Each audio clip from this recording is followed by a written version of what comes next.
सुखद विषय हो जाते हैं, मलवत विष्ठा के समान त्याज्य हो जाते हैं, पर अपने को तो अमृत के समान लगते हैं, क्योंकि आप चिंतन करते हैं, इसलिए भगवत चिंतन करते हैं, फिर विषय सेवन करते हैं, इसलिए आपको सुखद लगता है, सुख नहीं है। ये संयोग सुख की इच्छा तुम्हें पराधीन बना देगी। बनाए हुए संयोग किसी भी विषय के, व्यक्ति के, स्थान के संयोग से जो सुख मिलता है वो अपने अधीन कर रहा है, तुम जान नहीं पा रहे हो। अब इस अधीनता को पराधीनता, इसीलिए ये पदार्थों से सुख लेने की भावना ही माया है, शरीरों से सुख लेने की वृत्ति ही माया है। नाम जप करते हुए, गाढ़ चिंतन करते हुए किसी भी विषय का सेवन करो, अगर इतना भी सुख मिल जाए तो बताना, आपको उस सुख ना होने पर भी जो सुख भासता है वो तुम्हारे चिंतन के कारण भासता है। चिंतन न करो, फिर कोई भी सुख आ जाए, फिर देखो उसमें है ही नहीं सुख, वास्तविक अनुभव होगा कि है ही नहीं। आप जब एकांत में गाढ़ चिंतन करते हैं और उसमें तदात्म होते, फिर उसे स्वीकार करते, तो वो सुखमय लगता है।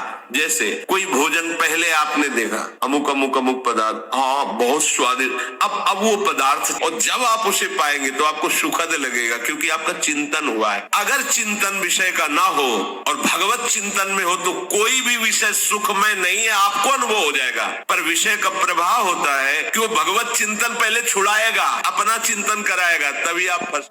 अरे जिनकी प्रेम कटाक्ष पाने के लिए ऐसे जटा जूट का बवंडर धारण करने वाले, जटा कटा संभ्रमम ब्रह्म मिलम पुनर, ऐसे महान की गंगा जी भूल गई, जटा कटा संभ्रमम ब्रह्म नीलम निर्जरी विलोल अभी चिवल लरी विराजमान मूर्धनी, भूल गई गंगा जी की कहाँ निकले ऐसी जटा का भवर धारण करने वाले, ओढ़नी ओढ़ के, लाली लगा के, नथुनी पहन के, मांग भर के बैठे हुए गोपेश्वर के दर्शन कर लेना जाए। है कोई ऐसा है अरविंदाक्ष जिल पाले के लिए भगवान शिव भी ललचाते हैं। अच्छा, दूसरे स्वरूप में अब बात, जब कोई खेल खेलना चाहते हैं हमारे हरि, तो अपने आप को ही बहुत रूपों में कर लेते हैं। अब उस खेल में स्वामी सेवक जो भी वो आप ही बने हुए, वही शिव बने, शिव ही कृष्ण है, कृष्ण ही शिव है, इतना भी भेद नहीं है। पर जब खेल खेलेंगे तो जब राजा और सेवक और चोर और सिपाही का पूरा खेल खेलेंगे तो वही चोर बनते, वही सिपाही बनते, वही राजा बनते, वही सेवक बनते।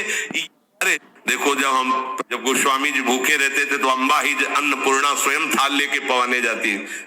संसारी जन तुम थोड़ा शिव शिव जप लिए तो लगता है कि ये क्या जाने शिव को, हो सकता है कि आपकी भक्ति श्रेष्ठ हो, पर महादेव जी की जटाओं में क्या है, जटा सर के ऊपर है नहीं, और जटा के ऊपर गंगा है, तो हम थोड़ी छोटा करें, खुद छोटे बने हैं।